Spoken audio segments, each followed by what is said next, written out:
Bonjour à tous et bienvenue sur ma chaîne Une Histoire Livresque.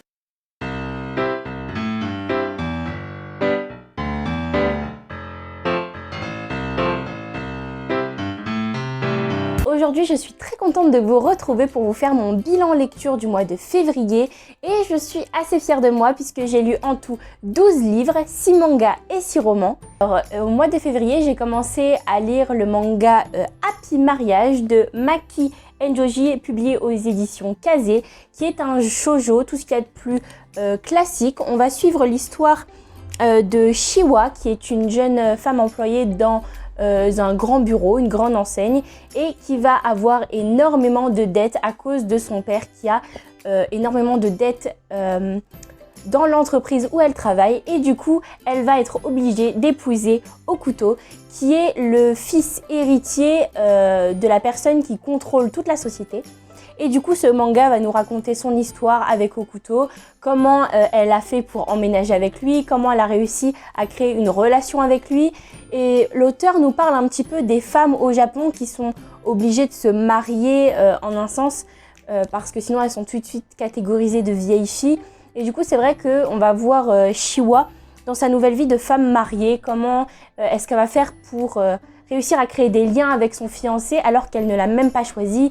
Comment est-ce que les autres, ses amis et ses collègues vont la voir maintenant qu'elle est mariée à l'héritier de la boîte dans laquelle elle travaille. Donc si vous êtes un grand amateur de shoujo et que vous en lisez très régulièrement, je préfère vous le dire, c'est pas révolutionnaire. J'ai passé de très bons moments de lecture au mois de février avec ce manga, mais ça m'a pas transcendé non plus. Et pour être honnête avec vous, j'hésite à acheter la suite parce qu'au final, le shoujo est concentré exclusivement sur la relation de Shiwa et Okuto.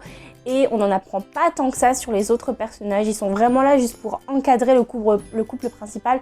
Ça, c'est quelque chose qui m'a un petit peu dérangée. Le deuxième manga que j'ai lu au mois de février, c'était Sakura, publié aux éditions Pika.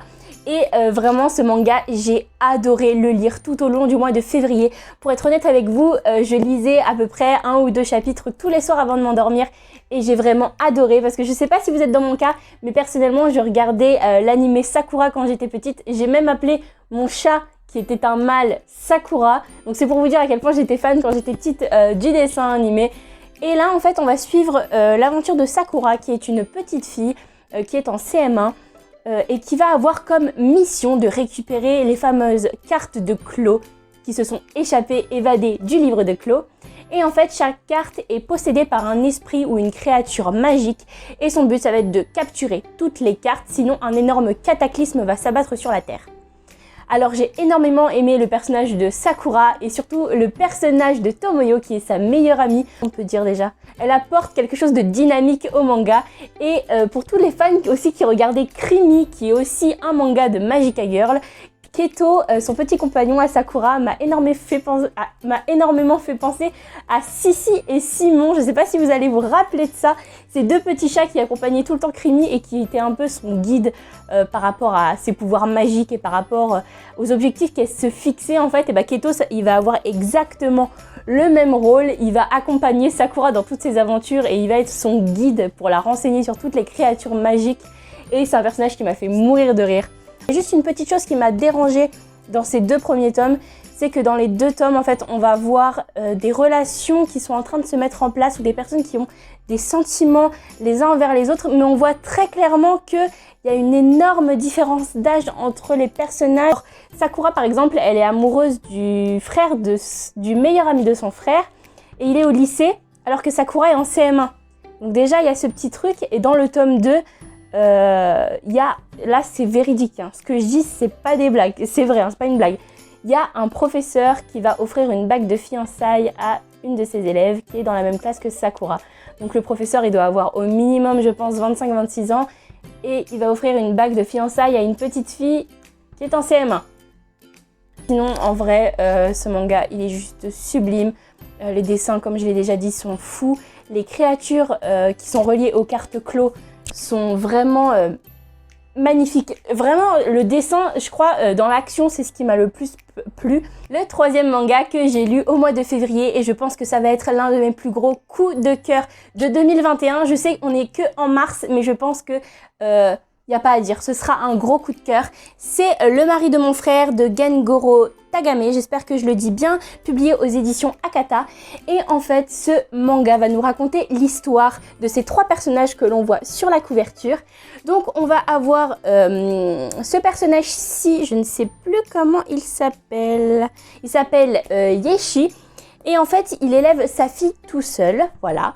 On ne sait pas vraiment où est la maman. Et son frère jumeau Ryojin, si je dis pas de bêtises, est décédé. Et il sait très bien que Ryojin en fait était gay et avait donc un mari qui est ce personnage-ci.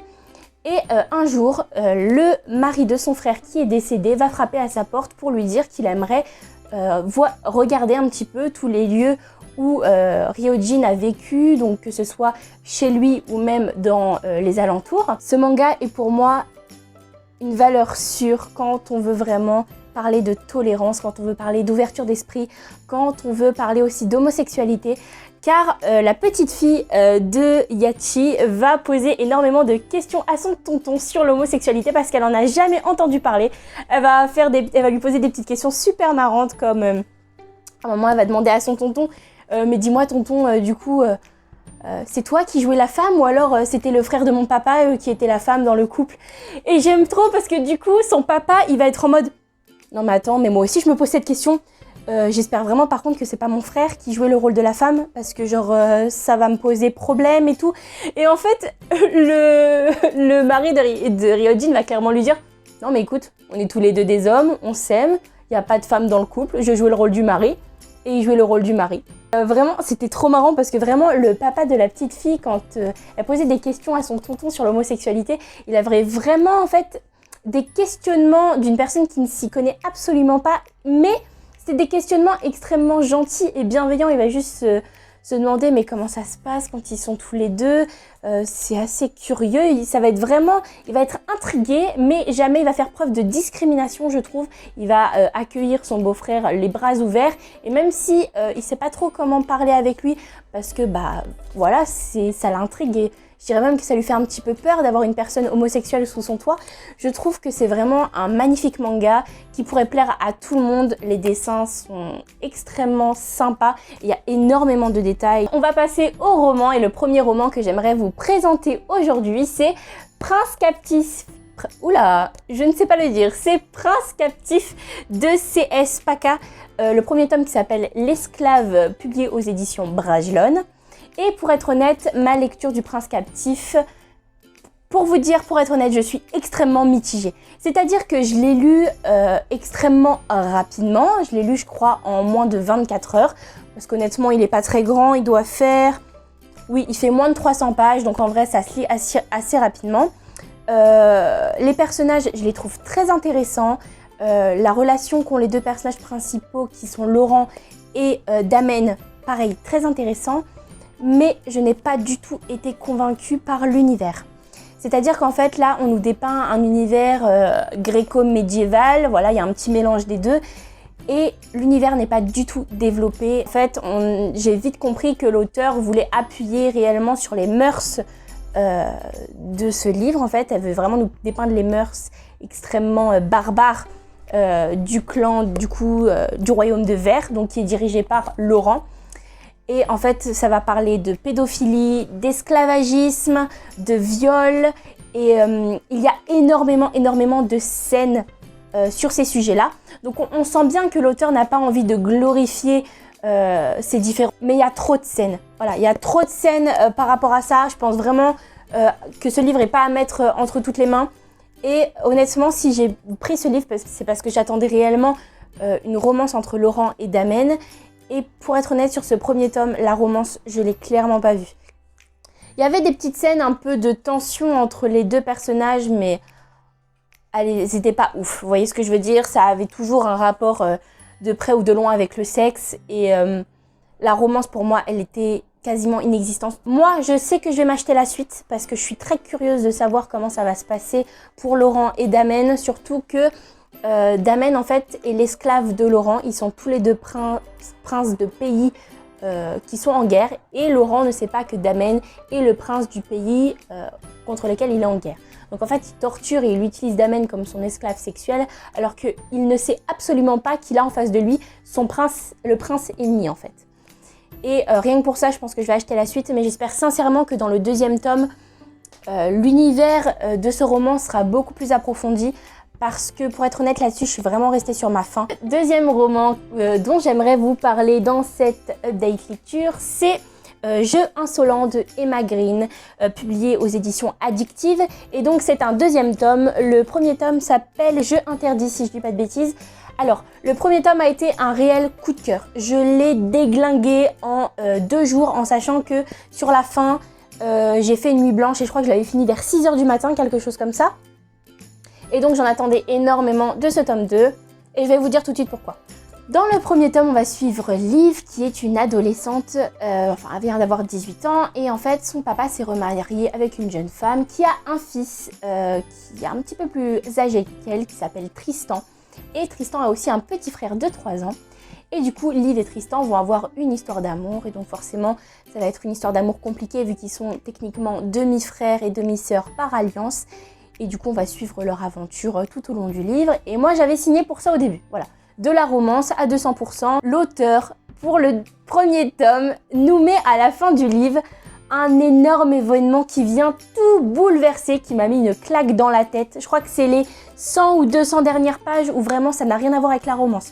Ça n'a rien à voir avec directement avec Liv et Tristan, mais pourtant ça te met une claque et moi ça m'a bouleversée.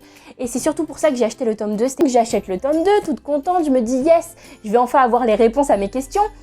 Et là, énorme déception. C'est-à-dire que tout le tome 2, en fait, c'est énormément de tension et de retrouvailles entre Liv et Tristan.